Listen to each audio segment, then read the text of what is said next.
السلام علیکم، دس is doctor Moeed پیزادہ۔ اب یہ اندازہ تو آپ سب کو تھا، ظاہر ہے ہم سبھی کو تھا کہ آج کے دن، سنڈے کے دن، 3 اپریل کے دن پاکستان کی سیاست میں، پاکستان کی نیشنل اسمبلی میں کوئی بہت بڑا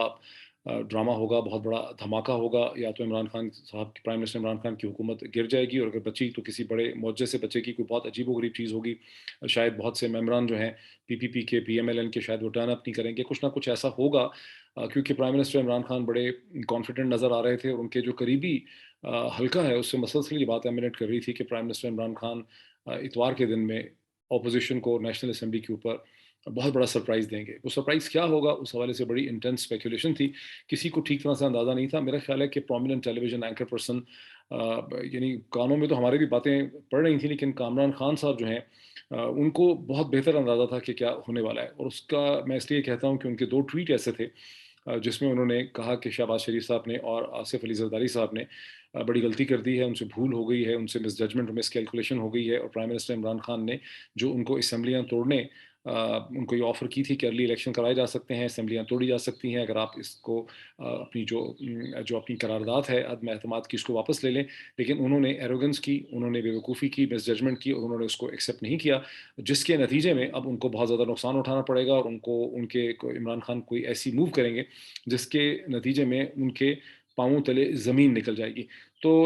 میں I want to admit this thing کہ کوئی کامران خان صاحب سے ایگری کرے نہ کرے ان کے انالیسس سے، ان کی چیزوں سے، لیکن وہ بڑے انفارمڈ ہیں، وہ ڈیفینیٹلی انفارمڈ تھے کہ کیا چیز ہونے والی ہے۔ اب let see one by step by step کی جو چیز ہوئی ہے وہ ہے کیا، اس کا ڈیٹیلڈ انالیسس تو میں ایک سبسیکوینٹ ویڈیو میں کروں گا، لیکن ابھی میں بیسک فیکٹس آپ کو بتا دوں کہ اس وقت سچویشن کہاں کھڑی ہے۔ صبح جب 11:30 بجے نیشنل اسمبلی کا اجلاس شروع ہوا تو ہم نے دیکھا کہ وہاں پر فواد چودھری صاحب، جو اس وقت 2 ہیٹس پہنتے تھے، لا منسٹر کا بھی اور انفارمیشن منسٹر کا بھی، انہوں نے ایز لا منسٹر اسمبلی کے فلور کے اوپر ایک مختصر تقریر کی، جس میں as law minister of Pakistan انہوں نے یہ الزام لگایا کہ جو عدم اعتماد کی تحریک اپوزیشن لے کر آئی ہے، یہ ایک غیر ملکی بیرونی سازش ہے جو ایک بڑی طاقت کے ایما پہ کی گئی ہے۔ اشارہ ان کا ریاست ہائے متحدہ امریکہ کی طرف تھا۔ انہوں نے کہا اس حوالے سے سیریز آف میٹنگز ہوئی ہیں جو پاکستان کی انٹیلیجنس کو پتہ ہیں، یہ میٹنگز پاکستان کے سیاستدانوں سے ہوئی ہیں، کچھ ایسے اپوزیشن سے لنکڈ جو صحافی ہیں، جو جرنلسٹ ہیں، ان سے یہ میٹنگز ہوئی ہیں، آفیشلز کے ساتھ یہ میٹنگز ہوئی ہیں۔ پھر انہوں نے کہا کہ اس کی اب ایک فزیکل کمیونیکیشن کی شکل میں اس کی ایک ڈاکومنٹری ایویڈنس ایگزسٹ کرتی ہے، اشارہ ان کا اس ڈسپیچ کی طرف تھا جو امریکہ سے ریسیو ہوا تھا۔ پھر انہوں نے یہ بتایا کہ کیسے چند دن پہلے نیشنل سیکیورٹی کمیٹی کی جو میٹنگ ہوئی، اس کمیٹی کی میٹنگ جس میں chairman joint chief of staff موجود تھے، پاکستان کے آرمی چیف تھے، ایئر فورس چیف تھے، نیول چیف تھے، پاکستان کے ڈیفنس منسٹر تھے، نیشنل سیکیورٹی ایڈوائزر تھے، اور کیبنٹ ممبرس تھے، پرائم منسٹر اس کو پریزائڈ کر رہے تھے۔ وہاں پر یہ ڈاکومنٹری ایویڈنس، یہ ڈسپیچ جو واشنگٹن سے آئی تھی، اسے پریزنٹ کیا گیا، اسے سمجھا گیا کہ یہ اوتھینٹیکیٹڈ ہے، اور اس کے بعد یہ فیصلہ کیا گیا کہ اس قسم کی انٹرفیرنس جو ہے پاکستان کی اندرونی سیاست میں، اسے ایکسیپٹ نہیں کیا جائے گا، اور پھر اس کے خلاف ایک ڈیمارشے ڈپلومیٹک لینگویج میں فارن آفس کی طرف سے دینے کا فیصلہ بھی کیا گیا۔ پھر اگلے ہی دن یا اسی دن وہ ڈیمارشے بھی ایشو ہوا تھا۔ تو انہوں نے کہا کہ اسی نتیجے میں التجا، میں ریکویسٹ کرتا ہوں اسپیکر سے کہ وہ اس قرارداد جو ہے اس کو انویلڈ قرار دیں under article 5 of the constitution of Pakistan, جس میں لائلٹی ٹو دا اسٹیٹ جو ہے وہ ایک اسینشیل پری کنڈیشن ہے جو تمام سٹیزنس پہ ہے، واجب ہوتی ہے، اور ان لوگوں کے خلاف جنہوں نے سازش کی ہے، ان کے خلاف ایک کمیشن آلریڈی انہوں نے کہا کہ بنا دیا گیا ہے، اس کی تحقیق کرنی بھی ضروری ہے۔ اب اس کے فوراً بعد جتنی جلدی فواد چودھری صاحب بول رہے تھے، ایسا لگتا تھا کہ فواد چودھری صاحب کو خطرہ ہے کہ میں 1-2 منٹ میں اپنی بات مکمل کر لوں، ورنہ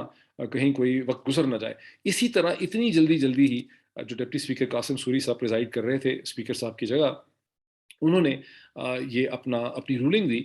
کہ میں عدم اعتماد کی جو یہ ریزولوشن آئی تھی 25 تاریخ کو اس ہاؤس کے سامنے، میں اسے فار دا ریزنز جو کہ لا منسٹر نے سائٹ کیے ہیں، میں اسے انویلڈ قرار دیتا ہوں، اور میں اس ہاؤس کو برخاست کرتا ہوں۔ اس کا اگلا سیشن غالباً انہوں نے اس کی تاریخ دے دی کہ 6 تاریخ یا 7 تاریخ اس حوالے سے ہوگا۔ اور ساتھ ہی فواد چودھری صاحب نے اس سے پہلے یہ اعلان کر دیا تھا کہ وزیر اعظم پاکستان بہت جلدی قوم سے خطاب کریں گے۔ اسمبلی میں ظاہر ایک ہڑبونگ مچ گئی، وہاں ایک طوفان بدتمیزی شروع ہو گیا، گالی گلوچ شروع ہو گئی، اور اسی گالی گلوچ میں حکمران جماعت PTI کے ممبران تو اسمبلی سے باہر نکلے، اور اپوزیشن نے وہاں پر محاذ جو ہے وہ سنبھال لیا، اور وہاں پر ایاز صادق صاحب جو ہے انہوں نے as a de facto speaker act کرنا شروع کر دیا۔ اب ایز اے ڈیفیکٹو اسپیکر جب انہوں نے ایکٹ کیا تو اس سے پہلے میں آپ کو یہ بتا دوں کہ تھوڑی ہی دیر میں پرائم منسٹر آف پاکستان نے، چند ہی منٹوں کے بعد پرائم منسٹر آف پاکستان نے ایک بہت مختصر خطاب کیا،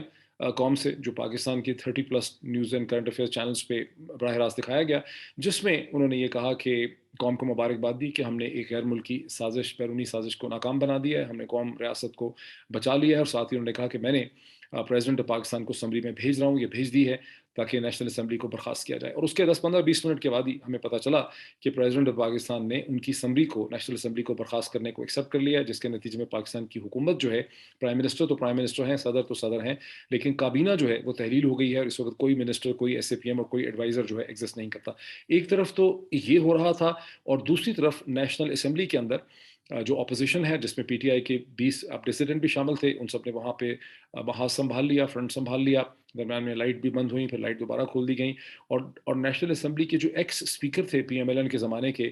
جناب ایاز صادق صاحب، انہوں نے ایز ڈیفیکٹو اسپیکر وہاں پر ووٹنگ کرائی، اور اس ووٹنگ کے نتیجے میں 197 ممبران آف دی اسمبلی نے out of the 341 prime minister Imran Khan کے خلاف ووٹ ڈالا، اور یوں انہوں نے اپنے تھی پرائم منسٹر عمران خان کو اپنی اسمبلی کی کارروائی کر کے ایک ڈیمونسٹریشن افیکٹ کے طور پہ انہوں نے پرائم منسٹر عمران کو ڈسکوالیفائی کر دیا۔ جب اسمبلی کے سیشن سے شہباز شریف صاحب، جو بہت ہی پریشان، بہت ہی کنفیوزڈ اور بہت ہی پریشان نظر آ رہے تھے، انہوں نے یہ کہا کہ آرٹیکل 6 لگنا چاہیے۔ خالی وہ شہباز شریف صاحب نہیں کہہ رہے، یہ اور بھی بہت سے اپوزیشن کے لوگ کہہ رہے ہیں، بہت سے پولیٹیکل کامنٹیٹر جو اپوزیشن کے ساتھ لنکڈ ہیں، وہ بھی یہ کہہ رہے ہیں کہ پرائم منسٹر عمران خان کے خلاف، پریزیڈنٹ عارف الوی کے خلاف، ایکس لا منسٹر جناب فواد چودھری کے خلاف، اور نیشنل اسمبلی کے جو ڈپٹی اسپیکر قاسم سوری ہیں، ان سب کے خلاف آئین پاکستان کی روح سے آئین کی خلاف ورزی کرنے میں، آئین سے غداری کرنے میں آرٹیکل 6 جو ہے لگنا چاہیے۔ یہ بات بڑی ایگزیجریٹڈ ہے آرٹیکل 6 لگنا، کیونکہ بہت بڑی ایک لیگل اور کانسٹیٹیوشنل ڈیبیٹ ہے۔ لیکن میں آپ کو اب اس کی کچھ اور چیزیں بتاتا چلا جاؤں کہ اس وقت سپریم کورٹ آف پاکستان میں اس حوالے سے ایک سماعت شروع ہے 3 ممبر بینچ کی۔ اس سے پہلے، سب سے پہلے تو یہ ہوا کہ قاضی فائز عیسیٰ نے چند منٹوں میں ہی ایک خط لکھا مختصر، جو انہوں نے چیف جسٹس آف پاکستان کو انہوں نے بھیجا، جس کے فوراً بعد چیف جسٹس آف پاکستان جناب عمر عطا بندیال صاحب نے اپنی رہائش پہ ہی جسٹسز کالونی میں تمام سپریم کورٹ کے جج صاحبان کو بلایا۔ اس کے حوالے سے انہوں نے صلح مشورہ کیا۔ اس کے بعد خبر آئی کہ سپریم کورٹ کی بلڈنگ سنڈے کے دن کھول دی گئی ہے، انسٹیٹیوشن برانچ وہاں پہنچ چکی ہے۔ پھر خبریں آنے لگ گئیں کہ سپریم کورٹ نے ازخط نوٹس لے لیا ہے، جس کا مطلب یہ ہوتا ہے کہ سو موٹو نوٹس ہے آرٹیکل 184(3) کے تحت۔ لیکن تاہم یہ کلیئر نہیں ہے سچویشن، لیکن مجھے ابھی تک جو میری سینس ہے کہ سپریم کورٹ نے ازخط نوٹس نہیں لیا، بلکہ سپریم کورٹ کی بلڈنگ کھولی گئی، اور یہ 3 ممبر بینچ جس نے اب سماعت اس سٹیج پہ شروع کر دی ہے، یہ اس چیز کی، ان پٹیشنز اور ان ریکویسٹ کی سماعت کر رہا ہے جو مختلف سیاسی جماعتوں کی طرف سے آئی ہیں، جس میں پی ایم ایل این ہے، جس پہ پیپلز پارٹی ہے، جس کے اندر سپریم کورٹ بار ایسوسی ایشن ہے، اور آلریڈی بھی اس سے ملتی جلتی غالباً پٹیشنز آئی تھیں، اور ان سب پٹیشنز کو وہاں پہ سنا جائے گا۔ اپوزیشن تو یہ توقع کرتی ہے کہ سپریم کورٹ کا بینچ جو ہے اگلے 1-2 گھنٹوں میں ہی غالباً ایک فیصلہ کر دے گا کہ جو کچھ بھی اسپیکر نے کیا فلور آف دی ہاؤس میں، اس کو انویلڈ قرار دے گا، اور جو پولیٹیکل اسٹیٹس کو ہے، جو کانسٹیٹیوشنل اسٹیٹس کو ہے پاکستان کا، اس کو ریسٹور کیا جائے گا، اس کو بحال کیا جائے گا۔ لیکن بہت سے اور جو لیگل ایکسپرٹس ہیں جن سے ہم نے بات کی ہے، جو سپریم کورٹ کے لیول پہ بھی ہیں، اور جو بھی جس سے ہماری بات ہوئی ہے، تو ان سب کا یہ خیال ہے کہ یہ کوئی اتنا آسان کام نہیں ہے، بیکاز جو کچھ کیا ہے اسپیکر نے اور پرائم منسٹر عمران خان کی حکومت نے پرائم منسٹر کے کہنے پہ کیا ہے، اس کو خاصا سفیشینٹ لیگل اور کانسٹیٹیوشنل کور ہے، کیونکہ article 69 of the constitution of Pakistan, speaker کی جو رولنگ اور ڈیسیجنز ہوتے ہیں نیشنل اسمبلی کے فلور پہ، ہاؤس پہ، انہیں کسی عدالت میں چیلنج نہیں کیا جا سکتا۔ یہ صحیح ہے کہ ڈاکٹر فہمیدہ مرزا کا ایک رولنگ جو تھی اسپیکر کی، اس کو سپریم کورٹ نے کالعدم قرار دیا تھا، لیکن وہ اس رولنگ کا تعلق اس وقت تھا جب پرائم منسٹر یوسف Raza Gilani, ex prime minister کو سپریم کورٹ نے انہیں ڈسکوالیفائی کیا تھا، اور ان کی ڈسکوالیفیکیشن کا جو نوٹیفیکیشن بھیجنا تھا ڈی سیٹ کرنے کا الیکشن کمیشن آف پاکستان کو، اس پہ اسپیکر نے سپریم کورٹ کے فیصلے کی تعمیل نہیں کی تھی۔ دوبارہ معاملہ سپریم کورٹ پاکستان کے پاس گیا تھا، اور سپریم کورٹ نے اپنے ہی فیصلے کی دوبارہ تشریح کی تھی، اور وہاں کہا تھا کہ اسپیکر سپریم کورٹ کے فیصلے کو اس طرح سے انٹرپریٹ نہیں کر سکتی تھیں۔ یہاں کا معاملہ بڑا مختلف ہے، بیکاز خالصتاً اسپیکر نے جو ہے ایک پولیٹیکل ڈیسیجن کی ہے article 5 of the constitution of Pakistan کا سہارا لے کے، اسے انووک کر کے۔ تو سپریم کورٹ کو سب سے پہلے یہ فیصلہ کرنا پڑے گا کہ کیا فلور آف دی ہاؤس میں اسپیکر کے ڈیسیجن کو سپریم کورٹ ایگزامن کر سکتی ہے۔ پھر کوشچن اٹھے گا کہ وہ ڈیسیجن میلا فائڈے تھا یا صحیح تھا یا وہ صحیح نہیں تھا۔ یہ پہلے سپریم کورٹ کو اس کا فیصلہ کرنا پڑے گا۔ اب اس کی ہم ایک پولیٹیکل سینس کے اوپر چلے جاتے ہیں کہ جو کچھ ہوا ہے اس کی پولیٹیکل سینس کیا ہے۔ مانا ہم نے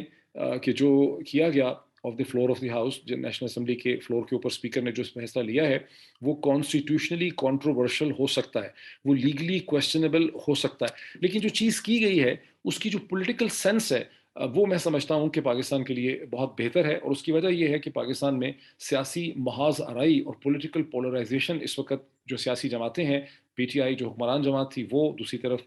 پی پی پی، پی ایم ایل این اور مولانا کی جماعت ایم ایم اے، اور دوسری جماعتوں کے درمیان پولرائزیشن اتنی بڑھ چکی ہے کہ کوئی کسی کی بات ماننے سننے سمجھنے کے لیے تیار نہیں ہے۔ صورتحال یہ ہو چکی ہے کہ اس وقت یہ جو ممبران نیشنل اسمبلی ہیں جو پاکستان کے اس وقت موجودہ سیاستدان ہیں، یہ بلیک کو بلیک اور وائٹ کو وائٹ کہنے پر بھی ان کا کوئی ایگریمنٹ نہیں ہے، ان کا کسی بھی چیز پہ ایگریمنٹ نہیں ہے، اور اس اسمبلی سے اب پاکستان کے پولیٹیکل مسائل کا کوئی حل نکل نہیں سکتا تھا۔ اور پھر جو پلان تھا متحدہ اپوزیشن کی جماعتوں کا، جس کا میں نے کئی ویڈیوز میں پہلے ذکر کیا ہے کہ پی ٹی آئی اکیلے کے پاس 155 سیٹس تھیں، دوسری طرف پی ایم ایل این، پی پی پی اور متحدہ مجلس عمل ایم ایم اے کی ملا کے صرف 155 سیٹس بنتی تھیں۔ صرف 172 کا نمبر پورا کرنے کے لیے عمران خان کی نفرت میں تو چلیں 100 کے خلاف میں یا نفرت میں یا ان کے بغض میں تو 197 لوگ اکٹھے ہو گئے، لیکن حکومت اس طرح سے بنتی نہیں ہے، گورنمنٹ اس طرح سے چل نہیں سکتی ہے۔ اگر 6 یا 7 جماعتیں مل کے محض ایک حکومت بناتی ہیں اور پھر وہ جلدی جلدی اگلے 2 یا 3 ماہ میں بہت سی قانون سازی بھی کرنا چاہتی ہیں، قانون سازی سے مطلب ہے کہ وہ لوگ آ کے کانسٹیٹیوشنل امینڈمنٹس کرنے کا سوچ رہے تھے، وہ یہ سوچ رہے ہیں، یہ بھی بات کی گئی کہ شاید نواز شریف صاحب کی جو نااہلیت ہے اسے ختم کرنے کے لیے کسی طرح سے ایک موو کی جائے گی تاکہ نواز شریف صاحب پاکستان آ سکیں اور وہ چوتھی دفعہ پرائم منسٹر آف پاکستان بن سکیں۔ پھر ہم سن رہے تھے کہ جو الیکٹورل لاز ہیں، جو الیکشن کے قوانین ہیں، ان کے حوالے سے وہ تو الیکشن جو الیکٹرانک ووٹنگ مشین کا قانون ہے اسے ختم کرنا ہے، اوورسیز جو ووٹس کا رائٹ ہے اسے ختم کرنا ہے، نیب کے قوانین میں تبدیلی کرنی ہے۔ تو جو حکومت جن بنیادوں پہ لائی جانے کا پلان تھا ان کئی جماعتوں کا مل کے، وہ بھی بڑا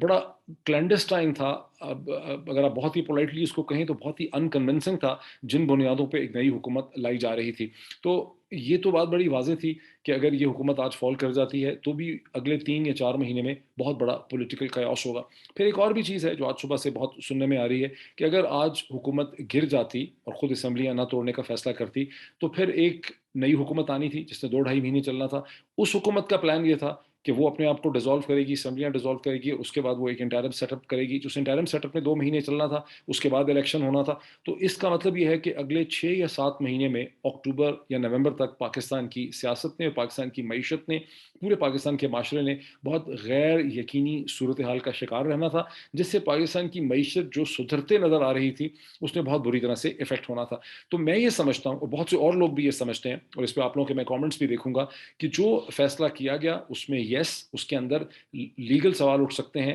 کانسٹیٹیوشنل کنٹروورسی اس کے بارے میں ضرور ہے، لیکن جیسے کہ سپریم کورٹ آف پاکستان نے 1988 میں یہ فیصلہ کیا تھا جب اس وقت کے پریزیڈنٹ جنرل محمد ضیاء الحق نے جنیرو صاحب کی حکومت کو برخاست کر دیا تھا ان مئی آف 1998، اور تقریباً 5 مہینے کے بعد الیکشن رکھے تھے، اور پھر بعد میں سپریم کورٹ نے فیصلہ کیا کہ چونکہ اب قوم اور پورا سسٹم جو ہے وہ ایک پاپولر جنرل الیکشن کی طرف جا رہا ہے تو اس کا راستہ نہیں روکنا چاہیے۔ یہاں تو 90 دن کے اندر الیکشنز کروانے کا فیصلہ کر دیا گیا ہے، اور پھر بہت جلدی عمران خان نے یہ بتا دیا ہے کہ پرائم منسٹر عمران خان ایک خط لکھ رہے ہیں شہباز شریف صاحب کو جس میں ان کی ریکمنڈیشن لے رہے ہیں کہ جو ایک انٹرم سیٹ اپ ہے اس کے لیے ان کی تجاویز، ان کی سفارشیں، ان کے نام لے رہے ہیں۔ اس کا مطلب ہے کہ پرائم منسٹر عمران خان، جو ہمیں اب سمجھ آئیے کہ زیادہ سے زیادہ 15 دن تک پرائم منسٹر رہیں گے، اور یوں وہ بھی پرائم منسٹر نہیں رہیں گے، اسمبلیز بھی ڈیزالو ہو گئی ہیں، ایک انٹرم سیٹ اپ سامنے آ جائے گا، اور انٹرم سیٹ اپ آنے کے 75 دن کے اندر اندر پاکستان جنرل الیکشن کی طرف چلا جائے گا۔ میں سمجھتا ہوں، اور آپ میں سے بہت سے لوگ اس سے ایگری کریں گے اور بہت سے شور لوگ اس سے ایگری کریں گے، کہ پاکستان میں اس وقت جس حد تک ایک منافرت تھی،